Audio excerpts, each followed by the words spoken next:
बच्चों, आज की ये वीडियो है क्लास 11th के लिए, सब्जेक्ट है फिजिक्स। आपका जो चैप्टर पिछली वीडियो में पढ़ाया था मात्रक, मापन तथा त्रुटि विश्लेषण, उसी के आगे से है। आपकी अगली हेडिंग है यथार्थता। यथार्थता क्या होती है? किसी मापक यंत्र द्वारा मापन के परिणामों में कुछ न कुछ त्रुटि अवश्य होती है। कोई माप वास्तविक माप में जितना निकट होता है वह उतना ही अधिक यथार्थ होता है। कहने का ये मतलब है कि हम कोई भी मेजरमेंट करें, चाहे वो स्केल से हम लाइन खींचें या तराजू से कुछ भी तौलें, ठीक है, वो कुछ ना कुछ उसमें त्रुटियां हो जाती हैं। त्रुटियों के कई रीजंस हो सकते हैं। हो सकता है जैसे लाइन खींचने में पटरी हिल जाए, या पटरी में कोई प्रॉब्लम हो, या उसकी प्रिंटिंग सही ना आए, तराजू में तौले उसके बाद में कोई प्रॉब्लम आ जाए, हमारा हाथ हिल जाए, बहुत सारी चीज़ें हैं, ठीक है। लेकिन हर किसी की हर एक चीज़ की आइडियल वैल्यू होती है। जैसे गुरुत्वाकर्षण बल की एक आइडियल वैल्यू है 9.8 मीटर पर सेकेंड स्क्वायर। लेकिन अब उसका हम अगर एक प्रैक्टिकल करें और उसकी वैल्यू निकालें तो होता क्या है कि 9.8167 अप्रोक्सीमेट एक आइडियल वैल्यू के निकट लाने की प्रयास करते हैं, ठीक है। हम यथार्थ मान तक लाने का प्रयास करते हैं। यही परिभाषा हमारी यथार्थता की। किसी मापक यंत्र द्वारा मापन के परिणामों में कुछ न कुछ त्रुटि अवश्य होती है। कोई माप वास्तविक मान में जितना निकट होता है वह उतना ही अधिक यथार्थ होता है, ठीक। अगली हेडिंग है आपकी परिशुद्धता। परिशुद्धता का क्या मतलब होता है? यथार्थक मतलब होता है एक्यूरेट वैल्यू तक हमें नापना। परिशुद्धता का मतलब क्या है कि हम ज्यादा से ज्यादा एक्यूरेट रखें, अपना मान बिल्कुल शुद्ध रखें, ठीक, आइडियल वैल्यू के बहुत ज्यादा नजदीक रखें।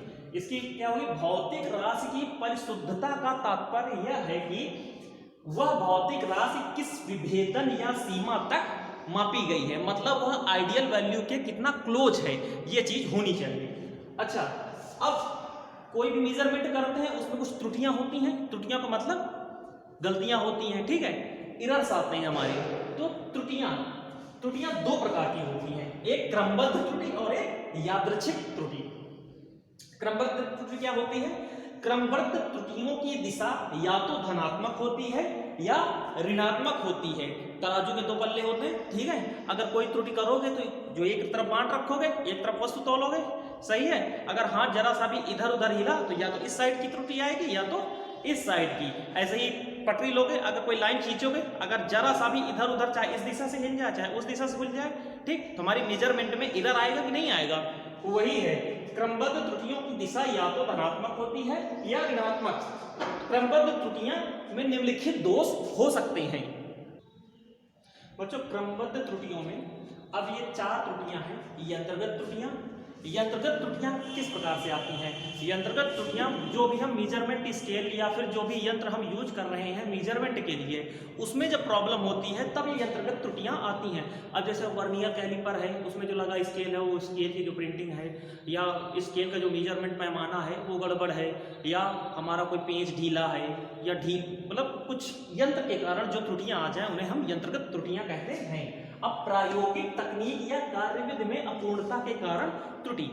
अब कोई भी इक्विपमेंट है, कोई भी यंत्र है, अगर कोई एक ऐसा व्यक्ति मेजरमेंट कर रहा है जो अकुशल है या कार्यविधि में अपूर्ण है, जो सही ढंग से कार्य नहीं कर पा रहा है, उस कारण से भी हमारे मेजरमेंट में त्रुटियां आ सकती हैं, ठीक है। बाह्य कारणों के कारण त्रुटि, बाह्य कारण जैसे वायु का दाब, आर्द्रता, घनत्व, कई सारी चीजें होती हैं जो हमारे यंत्र पर प्रभाव डालती हैं। इस कारण से भी हमारे मेजरमेंट में त्रुटियां आ सकती हैं, ठीक। व्यक्तिगत त्रुटियां का मतलब जैसे कि हम अगर कोई यंत्र का इस्तेमाल कर रहे हैं तो हमें पहले देखना चाहिए कि हमारा scale plus minus exact setting पे है या नहीं है, ठीक है। अगर हम जरा सी लापरवाही करते हैं तो ये व्यक्तिगत त्रुटियां में आएगा, ठीक। अब ये सारी चीजें आप नोट्स कर लीजिएगा, इनकी परिभाषा जैसे बताई है लिख लीजिएगा, यही आपका होमवर्क है।